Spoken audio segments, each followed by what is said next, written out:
నమస్కారం. నా పేరు కంచనమాల.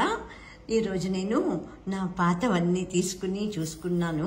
మళ్ళీని ఎన్నాళ్ళైందో ఏమో చూసుకుని ఇప్పుడు మళ్ళీ అందరూ నా ఛానల్ చూసేవారందరూ కొత్తవారి. 43 ఏళ్ల క్రితం 1982 అంటే 43 ఏళ్ళు అయింది కదా. 43 ఏళ్ల క్రితం మేము ఇల్లు కట్టించుకున్నాము డాక్టర్ ఎస్ రావు నగర్లోను. అప్పుడు ప్రింట్ చేయించుకున్న శుభలేఖ అనమాట. ఇప్పుడు నేను ఎందుకు చెప్తున్నానంటే హంగులు ఆర్భాటాలు అని ఒకళ్ళని చూసి ఒకళ్ళు ఎగిరెగిరి పడిపోతున్నారు. ఈ యూట్యూబ్ ఛానల్లో పెట్టేసుకోవటం, వాళ్ళు అది చేసుకున్నారు కదా వీళ్ళు ఇది చేసుకున్నారు కదా అని అసలు ఎండ్లెస్ అనమాట. అలా చేసుకునే వారి గురించి నాకు చిత్రంగా అనిపించి చెప్తున్నాను.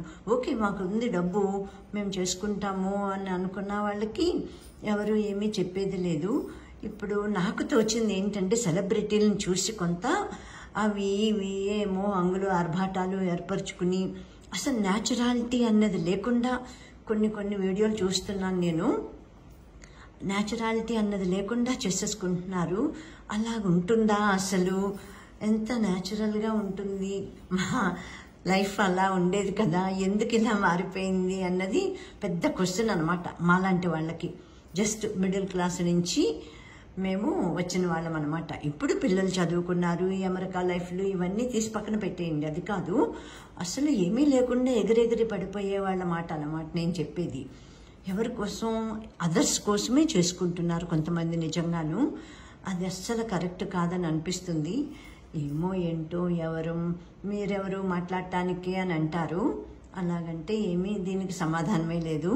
ఇప్పుడు మా లైఫ్ అంటే ఇంటికి పెద్దవాళ్ళం అయ్యుండి ఇలాగ ఇల్లు కట్టుకోవటం అంటే లోనులు తీసుకుని అవి నెల నెల జీతాల్లో కట్ అవటం, ఇంటికి పెద్దవాళ్ళు అయిపోయి బాధ్యతలన్నీ ఉండి తల్లి తండ్రి ఎక్కడో మేము హైదరాబాద్లో ఉన్నా కూడాను మొత్తం బాధ్యత తీసుకుని మరీ చేసుకుంటూ వచ్చాము. అలాగా మాలాంటి వాళ్ళకి విచిత్రంగా అనిపిస్తుంది అనమాట. అది కూడా ఆలోచించే వాళ్ళకి ఇప్పుడు అప్పుడు ఏంటి తేడా, ఎవరి కోసం వాళ్ళు బతకటం అన్నది ఉండేదే కాదు. అస్సలు లేదు. చాలా మంది సంసారాల్లో అలాగే ఉండేది. ఇలాగ అసలు పట్టించుకోకపోవటం అన్నది లేనే లేదు. ఇంకా మంచి వాళ్ళైతే ఇంటికి పెద్ద కొడుకు, ఎక్కువ కొడుకులది అంతే ఆనాడు పూర్వకాలం. ఇది 42 ఏళ్ల క్రితం అన్నమాట నేను చెప్పేది. అప్పుడు మేము ఫస్ట్ నా పెళ్ళయింది 1973లోను. ఆనందనగర్ కాలనీలో ఉన్నాము. ఫస్ట్ కాచిగూడలో, ఆ తర్వాత ఆనందనగర్ కాలనీలో 9 ఏళ్ళుండి ఆ తర్వాత డాక్టర్ ఎస్ రావు నగర్ వచ్చాము. ఈసీఐఎల్లో మా వారు మేనేజర్గా చేసి వాలంటరీ రిటైర్మెంట్ తీసుకున్నారు. 2002లో తీసుకున్నారు. ఇది ఆయన ఈసీఐఎల్ కాలనీ అనమాట. డాక్టర్ ఎస్ రావు గారి పుణ్యమే అదంతాను. ఇప్పుడు ఇది శుభలేఖ ఎంత సింపుల్గా ఎట్లాగ అయిపోయిందో కదా మాకు అనిపిస్తుంది. కావలసిన వాళ్ళనే పెంచుకోవటం. అప్పటికి అసలు గట్టిగా ఒక 50 ఏళ్ళు ఉన్నాయేమో అంతే ఆ ఎస్రావు నగర్లోను. ఈ శుభలేఖ చదువుతున్నాను, చదువుకోవాలనిపిస్తుంది నాకు అనమాట. శ్రీరస్తు శుభమస్తు అర్గినమస్తు. నూతన గృహప్రవేశ ఆహ్వాన శుభపత్రిక. స్వస్తి శ్రీ చాంద్రమాన దుందిభినామ సంవత్సరం మార్గశిర శుద్ధ నవమి తత్కాల దశమి శుక్రవారం తేదీ 24/12/1982 తెల్లవారితే శనివారం అనగా రాత్రి 3:58 రేవతి నక్షత్రయుక్త వృశ్చిక లగ్నమందు మా జ్యేష్ఠ కుమారుడు చిరంజీవి వీర్రాజు, మా కోడలు చిరంజీవి లక్ష్మీ సౌభాగ్యవతి కాంచనమాలలచే నూతనముగా నిర్మింపబడిన గృహప్రవేశమునకు మరియు 25వ తేదీ తెల్లవారి శనివారం ఉదయం 9 గంటలకు 9-8 అది సరిగ్గా తెలియలేదు నాకు. 9 గంటలకు శ్రీ సత్యనారాయణ స్వామి వారి వ్రతమునకును తామెల్లరూ విచ్చేసి మమ్మ ఆశీర్వదించి భోజన తాంబూలాలు స్వీకరించి మమ్మ ఆనందింప చేయ ప్రార్థన. ఇట్లు ఆగమనాభిలాషులు శ్రీమతి అండ్ శ్రీ కాచా సుబ్బారావు గారు, వరలక్ష్మి మా అత్తగారు మామగారు పేర్లు అనమాట. ప్రాంగణం ఇక్ష్వాకుల నిలయం. మాది ఇక్ష్వాకుల గోత్రం, అందుకని నేనే పెట్టాను ఆ పేరు. ఫ్లాట్ నంబర్ సన్స్ doctor S Rao Nagar, Kapra, Hyderabad. Route కూడాను ఇవ్వటం ఉండేది కదా అప్పట్లోనూ. రూట్ సికింద్రాబాద్ స్టేషన్ ఎదురుగా బయలుదేరు 4337S బస్సులు యేసరావు నగర్ మీదుగా పోవును. ఇది ఎంత ఆశ్చర్యం. సరిగ్గా మాది మెయిన్ రోడ్లోనే మా ఇల్లు. ఆ బస్ స్టాప్ దగ్గరేనమాట, అక్కడే ఆగటం. ఇప్పుడు నాకు ఈ ఫోటోలు చూసుకోవాలి, మళ్ళా ఒకసారి అన్నీ మనం గతం గుర్తు చేసుకుంటేనే తప్ప నేను అనుకునేది మన బిహేవియర్ కరెక్ట్గా ఉండదు. మాటికి ఎక్కడి నుంచి ఏ స్థితిలోంచి వచ్చాం, మనం ఇప్పుడు ఎలా ఉన్నాము, ఏం చేస్తున్నాము అన్నది గతం చేసుకోవాలని నేను చెప్తాను. స్మరణ చేసుకోవాలి, అస్సలు విడిచిపెట్టకూడదు. పాస్ట్ అనేది ఎలా వచ్చాము, ఇప్పుడు ఎంతటి వాళ్ళమయ్యాము, ఎలా ఉన్నాము అన్నది అందరూ గుర్తుపెట్టుకోవాలి. అది నా అభిప్రాయం. ఇది మా అత్తగారు మామగారు ఫోటో. ఇది ఎప్పుడు తీసాము, మేమే తీసాము అక్కడికి వెళ్ళినప్పుడు. ఏ ఇయరో ఏమో గుర్తులేదు, 1980sలో. ఇది మా వారు తిరుగుతున్నారు. ఇంటి చుట్టూ 3 ప్రదక్షిణ చేస్తాం కదా, మంచినీళ్ళు, అది పంచపాత్ర. చేతిలోనూ దశావతారాల ఫోటోనే గుర్తు బాగాను. నేను కొంచెం వెనక్కున్నట్టున్నాను. నేను అన్నీ భగవద్గీత పుస్తకం అవన్నీ పట్టుకుని తిరుగుతాం కదా, 3 ప్రదక్షిణాలు చేశాకని అప్పుడు లోపలికి వెళ్ళటం అవుతుంది. తర్వాత ముందు ఆవుని, దూడని, అప్పుడు కపిలగోవు దొరికింది. అప్పటికే చేసుకున్నారు కదా చాలామంది గృహప్రవేశాలు. వారిని అడిగితే అప్పుడు చేశారనమాట, చెప్పారు. అది కూడా తెచ్చుకోవటం అయింది. ఇక్కడైతే నేను, మావారు, ఈ బాబు చుట్టాలు బాబు ఎవరో గుర్తురాదు. ఈవిడ మా పెద్ద ఆడపడుచు గారు, ఈవిడ ఇక్కడ మా అత్తగారు. మళ్ళా ఇంకో బిందె మోస్తున్నారు, 3 బిందెలకు పట్టాలి కదా. ఆవిడ మరి మా చిన్న ఆడపడుచు గారు రాలేదు, ఆవిడకి హెల్త్ బాగోలేదని రాలేదు. ఇంకొకరు మరి ఎవరు, మా మేనమామ కూతురు సత్యభామ వచ్చింది, తనే పట్టుకున్నట్టు. సత్యభామ కొడుకే ఈ బాబు, అలాగనే గుర్తు నాకు. మా పిల్లలైతే అసలు ఇంకా దగ్గరికి అప్పుడు మా ఇంట్లో కూడా రాలేదు, ఇంకా మేము అద్దుకున్న ఇంట్లోనే ఉన్నారు. వాళ్ళు నిద్రపోతున్నారు, తెల్లవారుజామున కాబట్టి ఇంకా నిద్రపోతున్నారు. రెడీ చేసి మా చెల్లెళ్ళు 2 వచ్చారు, వాళ్ళు తీసుకొచ్చారనమాట. 3 చెల్లెళ్ళు వచ్చారు.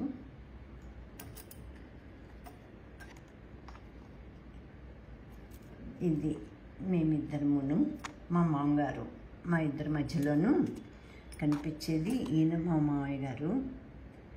ఇది దశావతారాల ఫోటో. ఇప్పుడు ఈ ప్లేట్లోనైతే నేను ఇంకా ఉండాలి ఫోటోలు, భగవద్గీత, చల్లకవ్వం, ఇంకా ఏమేమో గుర్తు రావట్లేదు, అన్నీ పెట్టుకుని తిరగాలన్నమాట. ఆ తర్వాత దీపాలు, జ్యోతులు, దీపం కుందీలు 2 పెట్టుకోవాలన్నది తర్వాత తెలిసింది. అప్పుడు లేదనుకుంటా, అంటే మా అత్తగారు ఇంట్లో ఎలా చేస్తే అలాగే. ఆవిడే మా అత్తగారు ఉన్నారు, ఆవిడకి అన్నీ తెలుసు బాగాను. ఆవిడ ఎలా చెప్తే అలాగే, అంతే. ఇంకా అసలు ఏమీ తెలియదు నాకు అప్పుడు. తెలిసినా కానీ అట్లాగేమీ ఉండదు, సొంతంగాను మనం చెప్పటాలు అటువంటివి ఏమీ లేవు. పెద్దవారు ఉన్నప్పుడు వారు ఎలా చెప్తే అలాగ, అంతే. పద్ధతి ప్రకారం చేయించేస్తారు. ఆ పంతులు గారు కూడా మా అత్తగారు ఊరైనే అనుకోకుండాను వారు హైదరాబాద్ వచ్చి సెటిల్ అయిపోయారట. ఇప్పుడు ఇక్కడైతే నేను, మావారు, మా మామగారు, ఈవిడ మా అత్తగారు సరిగ్గా కుదరలేదు. ఈయన పంతులు గారు, ఈయనేమో మా రెండో మరిది భార్య ఈవిడ. గతం అంతాను ఎంత అందరూ కలిసి చేసుకోవాలన్నమాట. ఎంతమంది ఉంటే అంతమందిని పీటల మీద కూర్చోమని అడగాలి, లేకుంటే తప్పు పట్టే రోజులు అన్నమాట అవి. మమ్మల్ని అడగలేదు, మమ్మల్ని కూర్చోమనలేదు అంటే సేమ్ ఇంటికి వెళ్ళవారు కదా, అందుకని అడగాలి, అది పద్ధతి, అంతే. ఇట్లాగ పెళ్ళిళ్ళు అయినప్పుడు చేసుకున్నప్పుడైతే అట్లా అడగటం ఉండదట. ఇట్లా ఇల్లు కట్టుకున్నప్పుడైతే ఉంటుందన్నమాట. అలాగనే గుర్తు. తర్వాత మారింది. అందరినీ పిలుచుకుని కూర్చుని పెట్టుకోవటం అన్నది కష్టం కదా. అందరూ అయినా ఎక్కడొచ్చారు, ఆ తర్వాత అంత రాకపోకలే తగ్గిపోయినాయి కదా అన్ని చోట్లను. అది ఆ తర్వాత వాస్తు పూజ అని ఉంటుంది. ఇది ఎక్కడైతే అది వేసామో పునాది రాయి అక్కడ అన్నమాట వాస్తు పూజ అంటే. ఇది మాస్టర్, ఇది వాస్తు పూజ అని గుర్తు.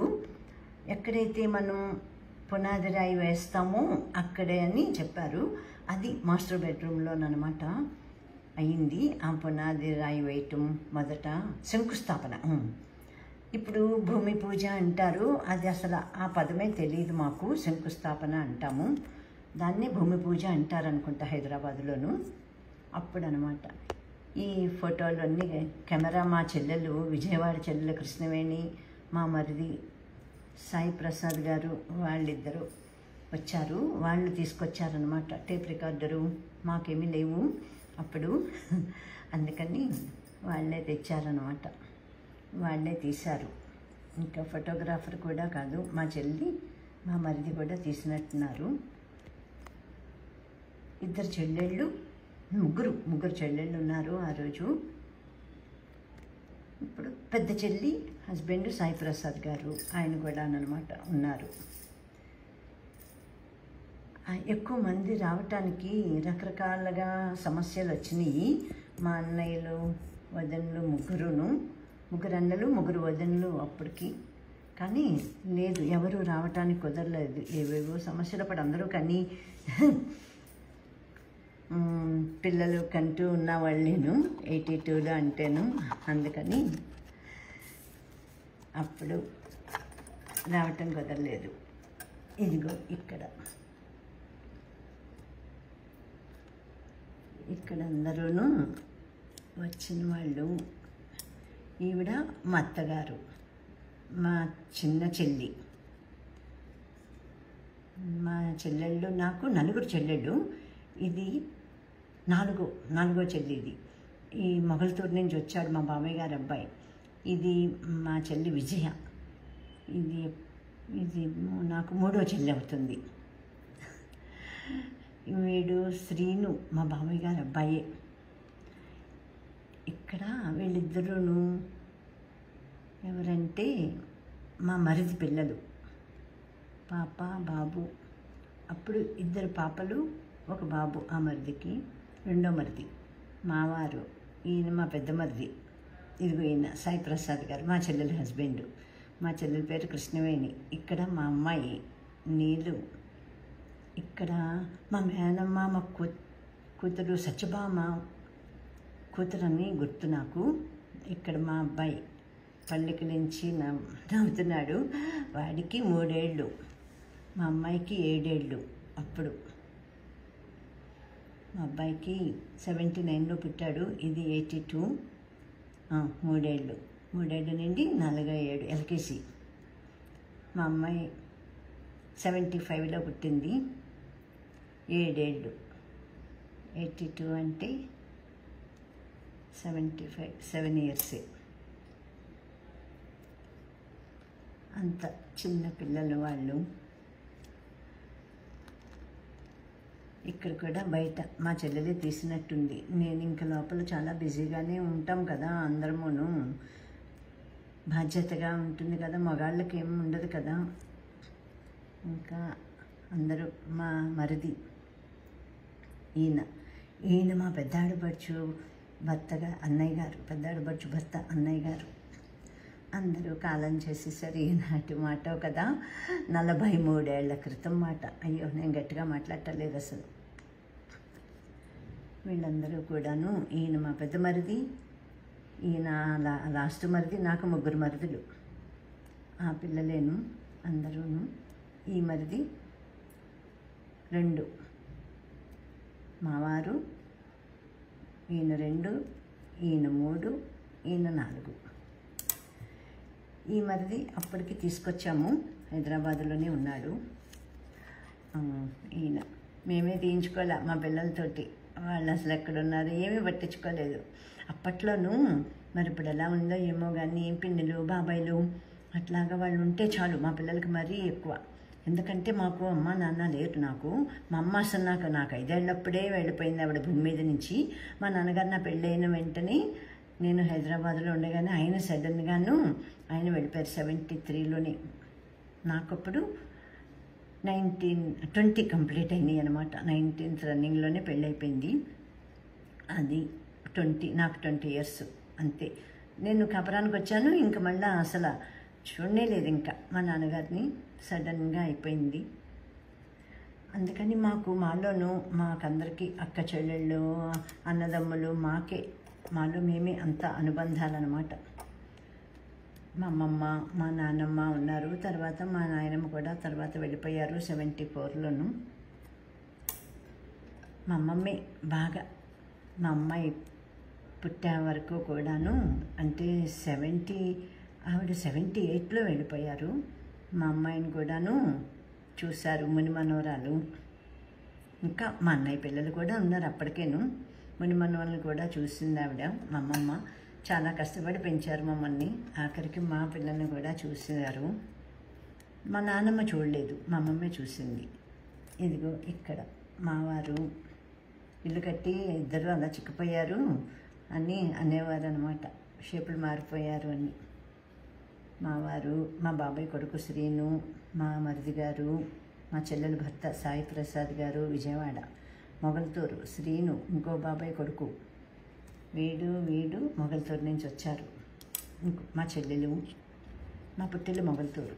మా అన్నయ్య పంపించాడు, తనకి పొలం పనులు అన్నీ ఉన్నాయి. ఇంకా అప్పటికి వదనలు అయితే వాళ్ళు సూలెంత బాలెంతలో ఉన్నారు. ఈ వరుసగా అన్నదమ్ముడు, మావారు సెకండ్ ఏమో పెద్ద మరిది, రెండో మరిది, మూడో మరిది. ఇది బయట పోర్చులోనమాట.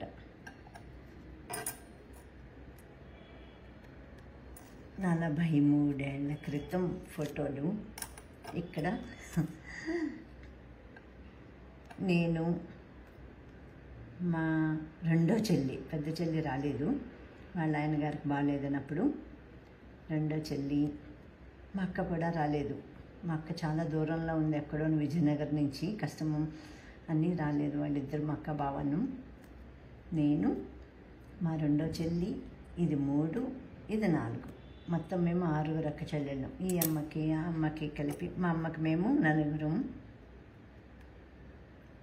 తర్వాత అమ్మకి వీళ్ళిద్దరును, విజయ, అలివేలు, కృష్ణవేణి, నేను. నా పేరు తెలుసు కదా, కాంచనమాల. అది షోకేసు. అప్పుడు మేస్త్రి సింగయ్య మేస్త్రి బాగా గుర్తుండిపోయింది. ఇదిగో ఈ టేప్ రికార్డరు మా చెల్లెలు తెచ్చినట్టుంది విజయవాడ నుంచి. కెమెరా ఇది బయట ఇలా ఉందన్నమాట అప్పుడు మా ఇల్లు. ఏముంటుంది, ఏమి ఉండదు కదా. అసలు కొత్తది కాలనీ, ఏమీ ఉండేవి కాదు అసలు. ఎక్కడో ఒక్క షాపు ఉండేది అంతే, కిరాణా షాపు. ఫస్ట్లో చాలా ప్రాబ్లమ్స్ ఫేస్ చేశాము, కానీ ఇల్లు మరీ ఏర్పరచుకోవాలి కదా. అందరూ అప్పటికే వచ్చేసారు. ఇంచుమించుకు ఒక 50 మందో 60 మందో కట్టుకున్నారు. అట్లాగే కొత్తలో అందరం కూడా ప్రాబ్లమ్స్ ఫేస్ చేసాము. ఇప్పుడు ఊహించని విధంగా ఉందన్నమాట, అంత డెవలప్ అయిపోయింది. డాక్టర్ ఎస్ రామయ్య గారు తెలుసున్న వాళ్ళైతే ECIL దగ్గర అనమాట. అప్పుడు వాళ్ళకి తెలుస్తుంది ఇప్పుడు ఎలా ఉందో అన్నది. ఇదంతా ఖాళీ ప్లేసు. ఆ తర్వాత అంతా పెద్ద గార్డెన్ అయిపోయింది మాకు ఇదంతాను. ఇదిగో ఇక్కడ మెట్లు. అప్పుడు కాంపౌండ్ వాళ్ళు మెల్లమెల్లగా బాధ్యతలు కదా, ఇంటికి పెద్దవాళ్ళం అయ్యాం కదా, అందుకని 5 పంచవర్ష ప్రణాళికగాను అయిందనమాట. మొత్తం 4 పక్కల పూర్తయ్యేటప్పటికి 5 ఏళ్ళు అయింది. ఇది 82లో అంటే 5 ఏళ్ళు. 88లోనూ పూర్తి అయిందనమాట, 89లోనూ మొత్తానికి. మాకేమో కార్నర్ ప్లాట్ మాదే 2 పక్కలను. ఇంకా బ్యాక్ అయితే 2 పక్కలను వాళ్ళు కడుతుంటే వాళ్ళకి డబ్బులు ఇచ్చేయటం అనమాట. ఎవరో ఒకళ్ళు ముందుకు వస్తారు, మిగతా వాళ్ళకి హాఫ్ వేసుకోవటం. కాంపౌండ్ వాళ్ళకి ఎవరికైతే కట్టించారో వెనకాల అటుపక్క ఇటుపక్క మాకు వాళ్ళిద్దరికీ ఇచ్చేయటం. బాగా గుర్తుంది నాకు. ఆ కాంపౌండ్ వాళ్ళకి 420 గజాలు, ఆ కాంపౌండ్ వాళ్ళకి 1200 1800 అయింది. మొత్తం అంతా కలిపి 1,03,000 ఏమో, అంతే. 1,30,000 అనుకుంటా. అప్పుడు అంత పెద్ద ఇల్లు, 3 బెడ్రూములు, పెద్ద హాలు, కిచెను, ఇంకా బ్యాక్ యార్డు, ఫ్రంట్ యార్డు అంతాను. చాలా చాలా పెద్ద ఇల్లు కింద లెక్క. రెండు గదుల్లో ఉన్నాము మరి 9 ఏళ్ళు. ఇది అమ్మ బాబోయ్ 12 కిటికీలు, 12 గుమ్మాలు. అవి సరి సంఖ్య ఉండాలి, బేసి సంఖ్య ఉండకూడదు. ఇది పోర్చ్లోనమాట. వర్షం వచ్చినప్పుడల్లా నీళ్ళు నిలిచిపోయేవి. పిల్లలు వెళ్ళి ఇక్కడి నుంచో వెళ్ళిపోయి తుడిచేసేవారు అనమాట. ఇక్కడేమోను హోల్ ఉన్నా కూడా ఇక్కడోటి ఉన్న ఆకులు అవిని అడ్డం పడిపోయేవి, ఇసుక. అవన్నీ గుర్తొస్తున్నాయి. ఏనాటి మాటో అంతే. గతం నేనైతే అసలు మర్చిపోలేను. నాకు ఇట్లాగా తీసుకుని చూసుకోవటం కూడా హాబీ ఉంది. అందుకని చాలా నాకు ఆనందంగా ఉంటుంది. అప్పుడు కష్టాలు పడ్డా, చాలా సమస్యలు ఉన్నా కానీ ఆనందంగానే ఉన్నాము. ఏడుపు విసురం అనుకుంటూ ఏమీ లేము, ఆనందంగానే ఉన్నాము. అప్పటి కాలం అంతే తృప్తి మాలాంటి వాళ్ళకి. ఇంకా కావాలి ఏదో అన్నది లేదు. చాలా ఆ స్థితిలో ఉన్న వాళ్ళు అంత పెద్ద పెద్ద ఇళ్ళు కట్టుకోవటం, ఇంటి బాధ్యతలన్నీ మోయటం, పెద్దవాళ్ళు అయ్యుండి అలాగా చాలా చాలా చేశాము అని అనుకున్నాం అప్పుడు. కానీ చేయించాడు భగవంతుడు, అంతే. అలా చేశాము అని అనుకోవటం కరెక్ట్ కాదు, కానీ అప్పుడు తెలీదు. మేము చేశామనే వస్తుంది అంతే ఆ మొక్క. ఆ వయసులోనూ ఇల్లు కట్టుకునేటప్పటికి నేను 1953లో పుట్టానంటే ఇది 82 అంటే 29 ఏళ్ళు నాకు. మా వారికి ఇంకో 6, నాకన్నా 6 ఏళ్ళు పెద్ద. ఆయనకి 35. ఆ వయసులోనూ కట్టుకోవటమైంది. పెళ్ళైన 73, 82, 9 ఇయర్స్కి, ఇంచుమించు 10 ఇయర్స్, ఇంకా 6 మంత్స్ తక్కువ కట్టుకోవటం అయింది. అంతకుముందు మేము కాచిగూడలో ఒకటి, ఆనందనగర్లో 3 ఇళ్ళు మారి, తర్వాత ఇక్కడ 4వ ఇంట్లో శాస్త్రి గారని ఉన్నారు. ముందు కట్టుకున్నవారు ఇచ్చారు 2 రూములు. శాస్త్రి గారి ఇంట్లో ఉండి 6 నెలలు కట్టించుకుని అప్పుడు ఇందులోకి వచ్చామన్నమాట. ఇది ఇంత కథ, పాతదంతాను, గతమంతాను. ఇవి చాలా ఆనందంగా అనిపిస్తుంది. కష్టాలు పడ్డా కూడాను ఆనందంగానే అనిపిస్తుంది ఇప్పుడు కూడా చూసుకుంటేను.